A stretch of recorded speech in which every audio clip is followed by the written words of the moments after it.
বিএনপির ভারপ্রাপ্ত চেয়ারম্যান তারেক রহমানের স্বদেশ প্রত্যাবর্তনের ক্ষণ গণনা চলছে। তার ফেরা নিয়ে চলছে সাংগঠনিক নানা তৎপরতা। এরই অংশ হিসেবে গণমাধ্যমের সঙ্গে মতবিনিময় সভা করেছে বিএনপি। এ সময় দলের নেতারা বলেছেন, মব সন্ত্রাসের কাছে গণতন্ত্র জিম্মি, আর এ থেকে উত্তরণে গণমাধ্যমের জোরালো ভূমিকা প্রয়োজন। গণমাধ্যমে হামলার জন্য অন্তর্বর্তী সরকারের দুর্বলতাকেও দায়ী করেছেন তারা। তবে এমন কোনো কথা নেই, আপনার ভোট আপনিই দিবেন, যাকে ইচ্ছা আপনিই দিবেন। সব প্রতীক্ষা অপেক্ষার পাঠ চুকিয়ে 25শে ডিসেম্বর দেশে ফিরছেন বিএনপির ভারপ্রাপ্ত চেয়ারম্যান তারেক রহমান। প্রায় 18 বছর পর তার এই প্রত্যাবর্তন স্মরণীয় করে রাখতে চায় বিএনপি। নিরাপত্তাজনিত কারণে তারেক রহমানের ঢাকায় ফেরার বিমান বাংলাদেশ এয়ারলাইন্সের বিশেষ ফ্লাইট থেকে 2 কেবিন ক্রুকে জরুরি ভিত্তিতে সরিয়ে নিয়েছে কর্তৃপক্ষ।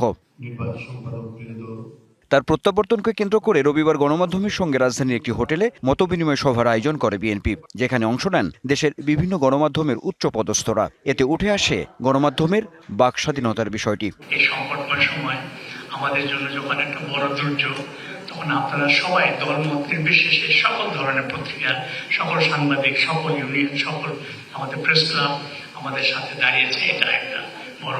এখন সালাউদ্দিন ভাই, you are very friendly to the media because you are out of power. Next level, well done, side by side, free. আপনি ক্ষমতায় গেলে আপনি কেমন হবেন সেটা আমরা যখন দেখব, যে আপনি একই রকম উদার, একই রকম ভাবে আপনি গ্রহণ করছেন সমালোচনা।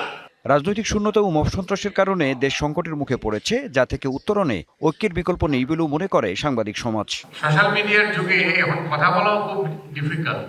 সেই কারণে বলছি যে যদি মিডিয়া পলিসি যেটা বলা হয়েছে তারা যদি সেটা বাস্তবায়ন করেন, তাহলেই বোধহয় বাংলাদেশের মিডিয়া সামনের দিকে এগিয়ে যাবে। আমাদেরকে সতর্ক থাকতে হবে।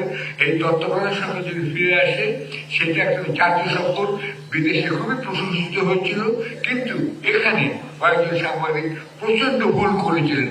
ব্যক্তিগতভাবে তারা আমার কাছে স্বীকার করেছিলেন তারা ভুল করেছিলেন। এই ভুল যেন আর না হয়। সভার শুরুতে গণমাধ্যমে হামলা জাতির জন্য লজ্জা বলে মন্তব্য করেন বিএনপির স্থায়ী কমিটির সদস্য সালাউদ্দিন আহমেদ। আর সিনিয়র যুগ্ম মহাসচিব রুহুল কবির রিজভির প্রশ্ন, কথা বলা ও মত প্রকাশের স্বাধীনতার উপর আক্রমণ কেন? যেভাবে ডেমোক্রেসিকে এলাও করা হয়েছে সেটাকে বলা যায় আমরা তো চেয়েছিলাম ডেমোক্রেসি, কিন্তু কেন হয়ে যাবে ডেমোক্রেসি?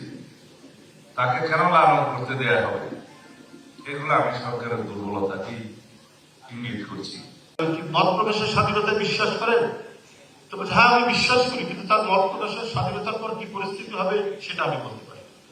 তো এখন পরিস্থিতি তো অনেকটা ওই রকমই বিষয়ের দিকে এগোচ্ছে বা গড়িয়ে যাচ্ছে। গণতন্ত্রের স্বার্থে জাতীয় ঐক্য ধরে রাখতে গণমাধ্যমের গুরুত্ব তুলে ধরেন বিএনপি নেতারা। মনোনীত প্রতিনিধিদেরকে শুধুমাত্র আমরা সেই নিরাপত্তা পাস এবং গাড়ির জন্য নিরাপত্তা স্টিকারকে দিতে পারবো।